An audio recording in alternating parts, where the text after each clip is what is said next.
আমার যখন মুভিতে আমার এন্ট্রি হবে এবং আমার যতটুকু পার্ট, ওই পার্টটুকুতে যেটা রুশো বলেছে যে মানুষের ভালো লাগবে, সামথিং ডিফারেন্ট, সামথিং নিউ, যেটা আসলে মানুষ কখনো বাংলা মুভিতে এখন পর্যন্ত দেখেনি, বাংলাদেশি মুভিতে। একজন রকস্টারের জীবনের উত্থান পতনের গল্পগুলো নিশ্চয়ই এখানে উঠে এসেছে। এই ধরনের একটা গল্প কেন মাথায় এলো, বা এই প্ল্যানটা কবে থেকে ছিল? একদম যে বটম লাইন বা যে মানে এটা যেখান থেকে জন্ম, বেসিক্যালি এটা ভাইয়ার আইডিয়া ছিল। আমার অনেক বড় স্বপ্ন পূরণ হয়েছে, ফাইনালি আমার মুভি বিগ স্ক্রিনে দেখতে পারবো এবং অফিসিয়ালি বাংলাদেশে এটা আমার ফার্স্ট ডেবিউ। সো সেটার জন্য I am very happy, thanks to my director, thanks to Sakib ভাই অ্যান্ড দর্শক এখন সিনেমা হলে যাবে এবং দেখবে, দেখে জানাবে, সেটার জন্য অপেক্ষা করছি। সো অবশ্যই ভালো লাগছে। আপনার ঈদ এবং এই ঈদে যেহেতু সিনেমা মুক্তি পাওয়া, কাজে বাড়তি একটা এক্সাইটমেন্ট তো নিশ্চয়ই আছে। অফকোর্স এক্সাইটমেন্ট তো আছেই, আর ঈদ ভালো যাচ্ছে, বাট একটু রিল্যাক্সিং করলাম। আমি তো লাস্ট অনেকদিন ঘুমাতে পারছিলাম না, সো ঈদটা আসলে ঘুমাইতে কাটাবো এরকমই ভাবতেছি।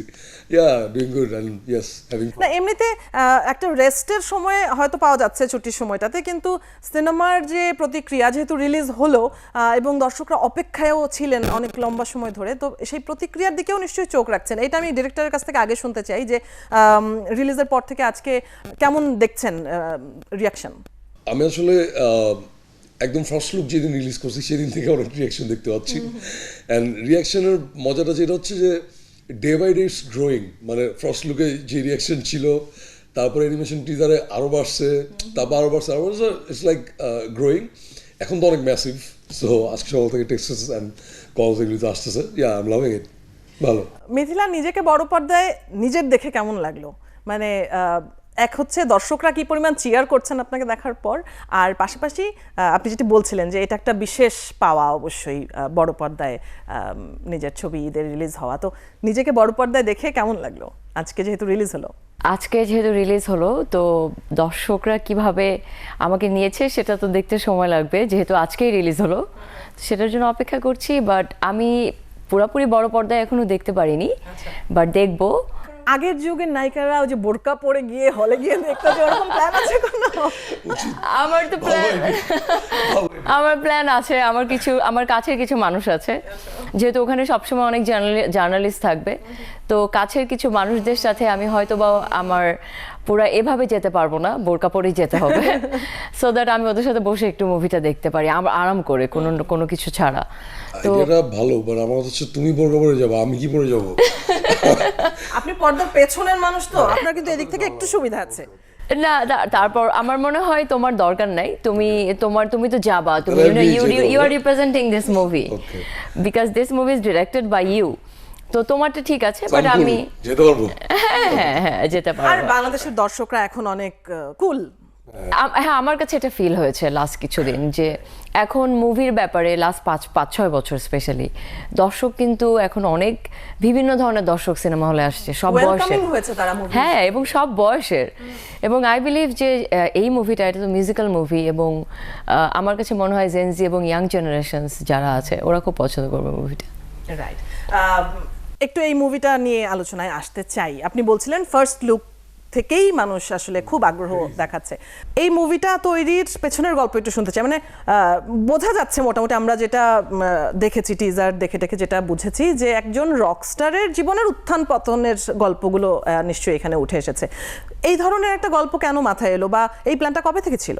একদম যে বটম লাইন বা যে মানে এটা যেখান থেকে জন্ম, বেসিক্যালি এটা ভাইয়ার আইডিয়া ছিল যে he basically wanted to play a rockstar. So when I met him, উনি আমাকে এটাই বলছে যে Rusho, I want to play a rockstar, so ওইরকম একটা কিছু করো। I had a different story in my mind. আমি ওইটা নিয়ে ওনার সাথে আসলে কথা বলছিলাম, তখন ভাইয়া বললো যে এটা না, চলো আমরা এরকম কিছু করি। সো এই ওয়ান লাইনারটা আসলে ওনার কাছ থেকে আসছে, যে রকস্টার নিয়ে বানাই, মিউজিক্যাল ফিল্ম বানাই।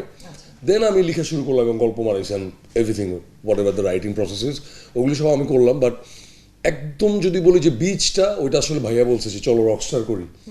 সো ইয়েস, ওই দিক থেকে আসলে আসছে। তারপর তো আইডিয়া স্টোরি এগুলি পরে আমি লিখছি, আর আমার সাথে এটার মূল কাহিনীকার হিসেবেও তো আপনিই আছেন।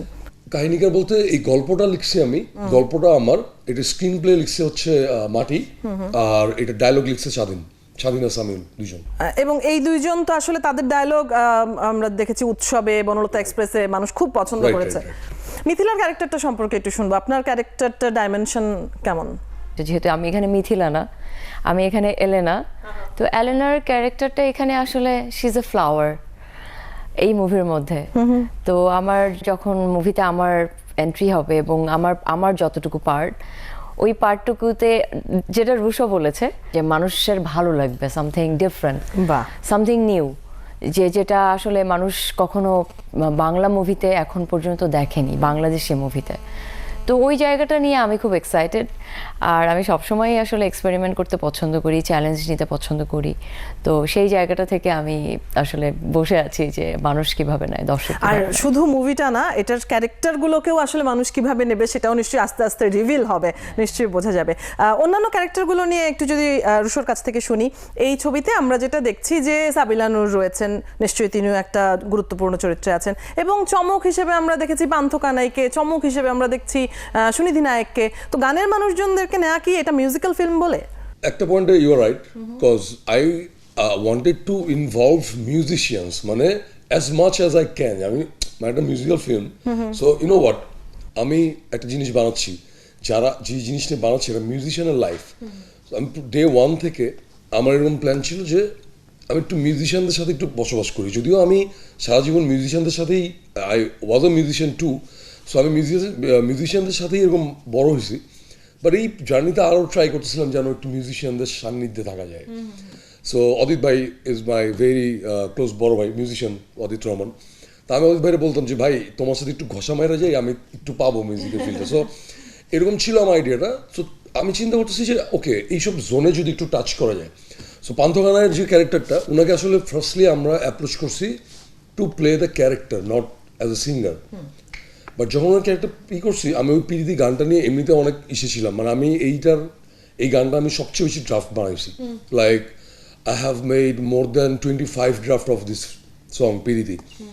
25টা ড্রাফট বানাইছি, আমি অনেকগুলি সিঙ্গার চেঞ্জ করছি। ফাইনালি যখন পান্থমানাকে কাস্ট করছি তখন আমার কাছে মনে হচ্ছে he is the right choice. And যখন ওনার সাথে বললাম আমি, দাদা এরকম গানটা গাবেন নাকি আপনি, চল করি। তখন গান আমি একদিন ওনাকে নিয়ে আমার গাড়িতে ঘুরতেছি নিকেতনের মধ্যে, অ্যান্ড গাড়িতে আমি ওনাকে পুরো গানটা গাওয়াইছি, গাড়ি চালাতে চালাতে গাওয়াইছি গানটা।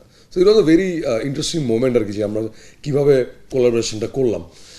সো দাদা was like okay this is something new, চল এটা করি। আর ওনার তো ফর্টে এটা, যেই টাইপের জিনিস উনি করে ওইরকম টাইপের জিনিস। সো ইয়েস, আমি ওই জায়গা থেকেই একটু ট্রাই করছি যে মিউজিশিয়ানদেরকে যদি একটু ইনভলভ করা যায় জিনিসটার মধ্যে,